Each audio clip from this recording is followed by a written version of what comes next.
It's all well and good to talk about the benefits of using your own money for real estate investing. But what if you don't happen to have hundreds of thousands of dollars sitting in your savings account?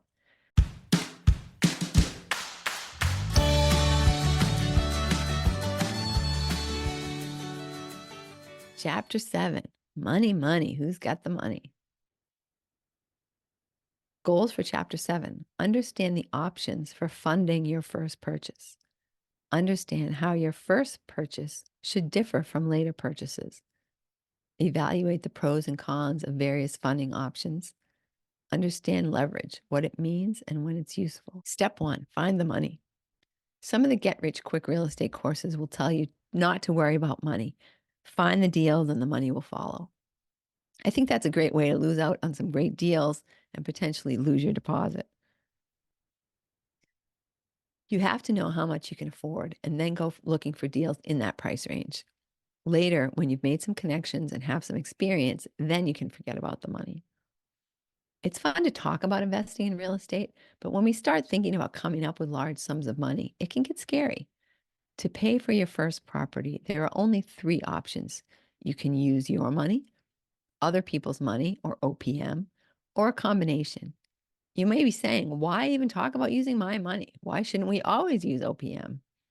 The answer to that question will vary for each of us.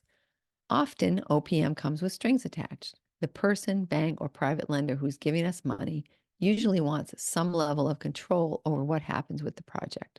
They may want a share of the profit. There may be regulatory requirements or mandatory insurance. OPM is normally more expensive than funding a project yourself. When you explore the various options, weigh them carefully. Don't be so enamored with the idea of OPM that you're blind to its drawbacks. Finding hidden assets. Whenever you're called on to make up your mind and you're hampered by not having any, Pete Hine, Crooks. It's all well and good to talk about the benefits of using your own money for real estate investing. But what if you don't happen to have hundreds of thousands of dollars sitting in your savings account? Let's see if we can find some hidden assets. Retirement savings.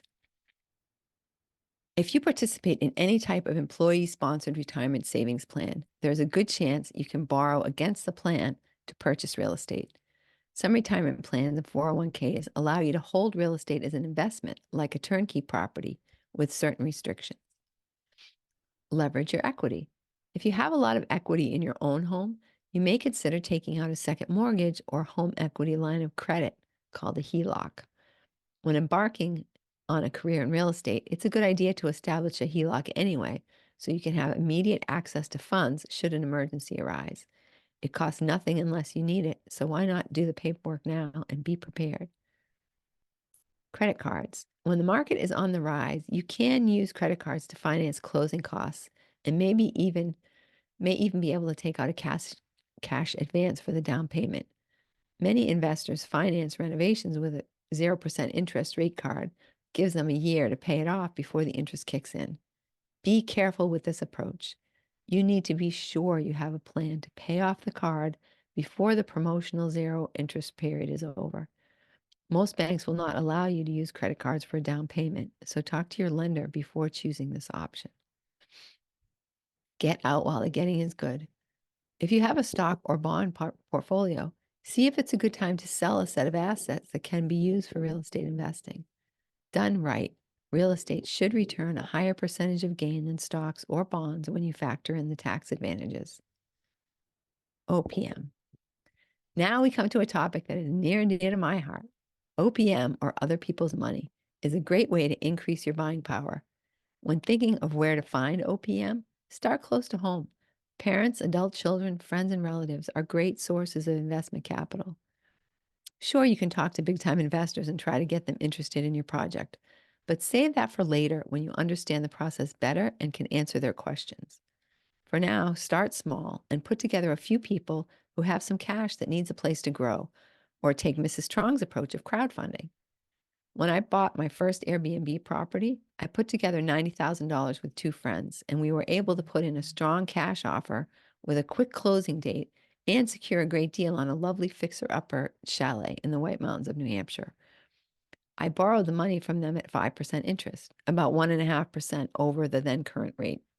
After a year, I had done some renovations and went for a conventional loan. I was able to finance $118,000, enough to pay back my friends with interest, pay myself back, and take out some additional cash for another project. Visit EYIMbook.com for ideas on structuring this type of arrangement. Cash or leverage. Once you put some money together, you have a decision to make: buy with cash or leverage. Leverage means, like with a lever, that you're using something small to move something big.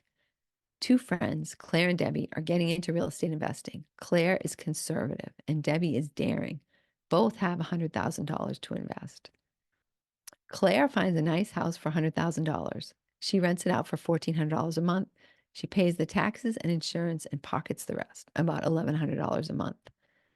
Debbie found 5 properties that she liked. She put 20% down on 5 $100,000 properties. Each property now has a mortgage of $80,000. Between mortgages, taxes, and insurance, she's putting about $700 per month into her pocket for each unit, or $35,000. So why is this even a decision? Isn't it obvious that Claire is leaving a lot of money on the table by being so conservative? Leveraging may sound like a no-brainer, but there are pros and cons to each strategy. Look what happens to Debbie if the market goes down just 10%. Now her properties are each worth $90,000, and she's just lost 50% of her investment. She's lost $10,000 on each property times 5 properties. If she had to sell now, half of her money is gone. What do you think happens when the market goes down 20%? Her houses would be worth $80,000 each, which is exactly how much she owes the bank. Her entire $100,000 investment is lost. As long as the properties stay rented, she's okay.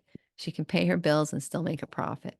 But if the rental market sags or she needs a major repair, it won't be long before she's putting properties up for sale or losing them to foreclosure. Claire put 100% of her money into one property. If the market goes down 20%, she's only lost $20,000.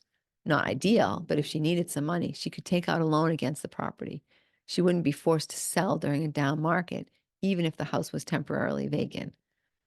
Using too much leverage is how people lose everything when the market turns. On the other hand, if the market is going up, leverage is great. If the market gains 10%, Debbie would gain 50% on her investment. If she sold, she'd make $50,000 on a $100,000 investment. Since Claire only bought one property, she would only gain $10,000. Use what we learned in Chapter 6. Doing that research will help to determine where we are in the cycle and help you decide whether to use cash or leverage. The no cash option.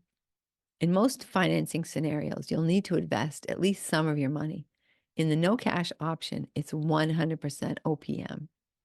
In this scenario, you put no money down, either by financing 100% or by selling paper in a flip. There are various ways to finance 100% of your chosen property, but beware. By maxing out your financing, you're leaving yourself no cushion, no margin of error. If the market is at the bottom, but you're starting to see signs that it's on the rise, or if you can be reasonably sure that the market is on the upswing, full financing is worth exploring. Usually, to get 100% financing, you'll need a combination of sources, although sometimes the seller is willing to fund your purchase for a higher than average interest rate. Most banks and mortgage companies are willing to mortgage 80% of the appraised value of a property. If you've got a great deal and the appraisal comes in at a higher price than what you're paying, you can work with the bank to finance the full 80%. For example, you've got a house under contract for $250,000, but the appraisal comes in at $315,000. At an 80% loan to value, your loan amount would be $252,000, more than enough to pay 100% for the house. It's rare to find a property that has been so heavily discounted, but it's not impossible. If the appraisal is higher than the sale price, that should reduce or eliminate the amount that you'll have to bring to the closing.